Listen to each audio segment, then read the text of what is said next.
Yes. So you're saying you were listening to Nadeem Hassan's Mehdi, lectures about Mehdi Hassan, sorry, Mehdi Hassan. Mehdi Hassan, and yeah, and you were listening to his lectures and following him. Yeah. Yes, I have improved my English a lot. Today I can speak in Ah. that in the British accent, but I'm not that much good at it. I'm trying my best to become a good speaker in the British accent. What do you say? I think just 5 minutes are left for our session, so Yeah. I wanna take a feedback from you about my English. How is my English? Where should I work on, and where I was going wrong? So I wanna know from you as well. So firstly, it seems that you have no problem to understand my English, Yes, even though I'm speaking very fast, and I was speaking really, really fast. no, So, no problem at um, all. I can so, I so, could so understand everything. Yes. exactly. So that's one positive. Second positive is your English is very good. Well structured. The as you said, like I wouldn't say you have a British accent. You don't, right? Hmm. But you don't have a heavy Indian accent either. It's a very calm accent, if I could say that. Yeah, if I could say that. Right. Could you repeat Yeah. that? I was unable to hear it. Could you repeat it? I was saying that you don't have a British accent, Mm-hmm. but you don't have a heavy Indian accent either. You have like a very calm accent. That's what Okay. I said, right? But what I mean by that is very soft and it's very yeah, but you pronounce your words very clearly, yeah, which is the important point, yeah. Okay. Um, and yeah, like as I say, like to my ears, honestly, I haven't heard you make a grammar mistake yet. So, uh, so you know, that's yeah, exactly, yeah. So I feel like your English is pretty good. I'll call it a C2, honestly, yeah. Okay. If yeah, I mean, if you didn't tell me, like, if you didn't tell me that you learned English 10 years ago, right? I would have thought you were learning English from the time you were like a kid, right? Yes. But so, it's pretty good. It's pretty good. Like, what can you improve? All right. It depends on what you want to improve, right? Yes. Um, if you The. want to improve your accent, if you want to improve your accent, Mhm. that's different, right? The only way to do that is to literally practice it, and Mm, practice it, right? that's correct. You would have to listen to something in the accent and then practice and practice, where you record yourself, listen to yourself, record yourself, listen to that. If you wanted to improve your accent, that's what you would do, right? Mm-hmm. If you wanted to improve your general, like, English expression, right? Okay. I mean, you're already there, man. So I don't know.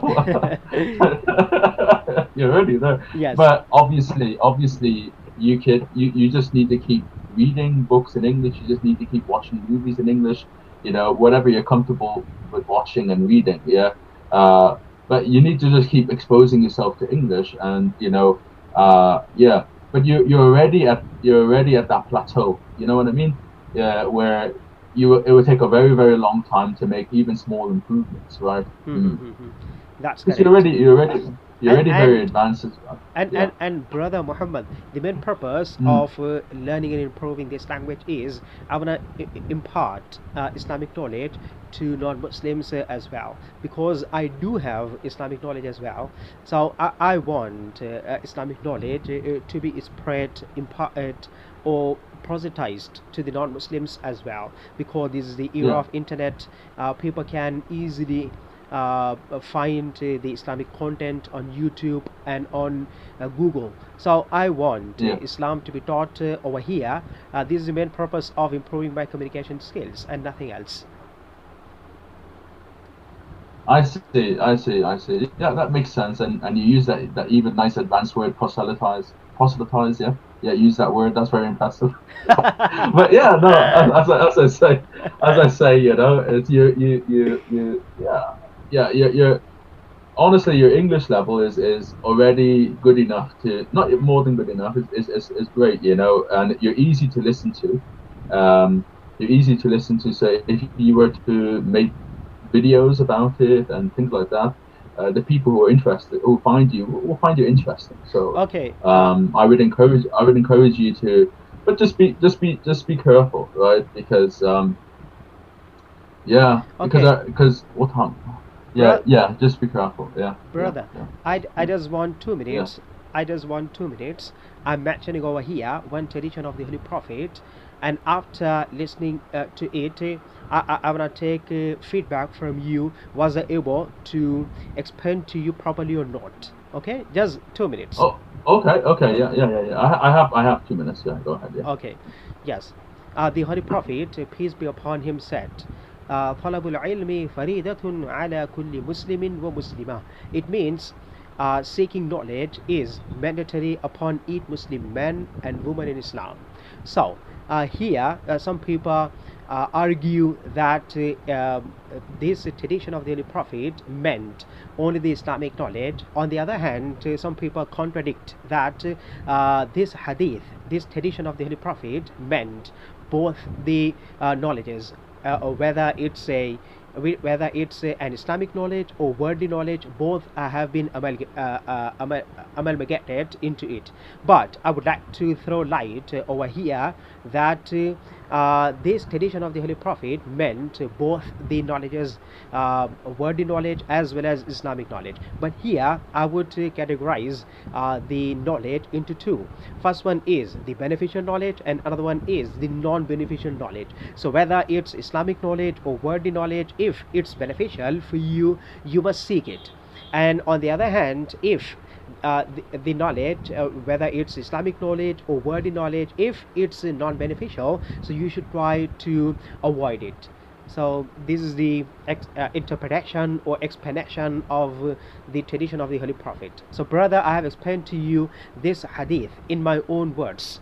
So I want to take feedback in the end. Was I able to explain to you properly or not?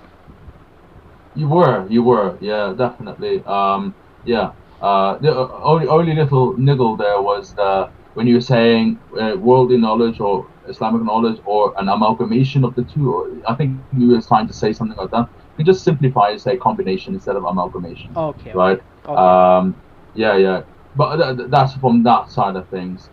And then you but in terms of you explained your points. Whether I totally agree with your point or not is a different story. Yes, yes, yes, yes, yes. But I do have just I do have a question, Uh-huh. because sometimes how do we know something's beneficial?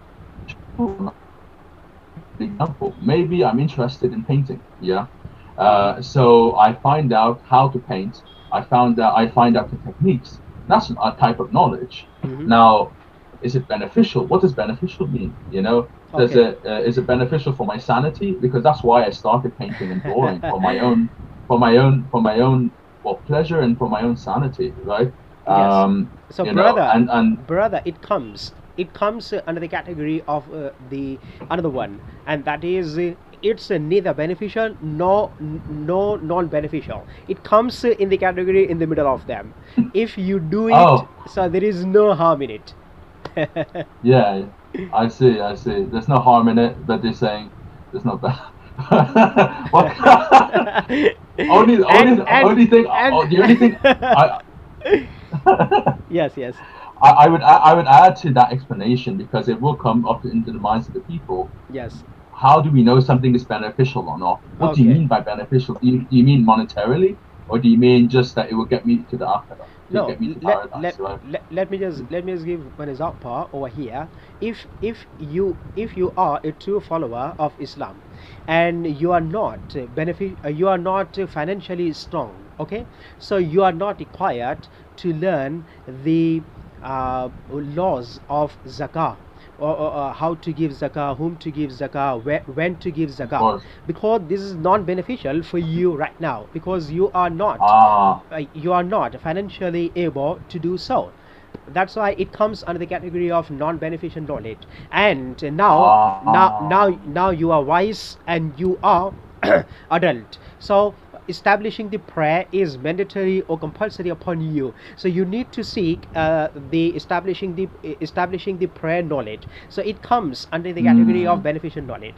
So here lies the difference between the beneficial knowledge and non-beneficial knowledge. Have you got it? Yeah. And you can give those two examples when you, if you were to explain that, give those two examples. Those are very good examples to further clarify the point. Yeah. Okay. Yeah. So brother, I don't want to take I don't want to take your more time, because I have already taken 5 minutes more. So yes, I do consider people's I do consider people as well. Yeah. Absolutely, I understand, and no, I appreciate it, and have a great day, and inshallah, I'll see you again next time. Inshallah. Thank you, brother, for having conversation with me. Assalamu alaikum wa rahmatullah. Wa alaikum assalam wa rahmatullahi wa barakatuh.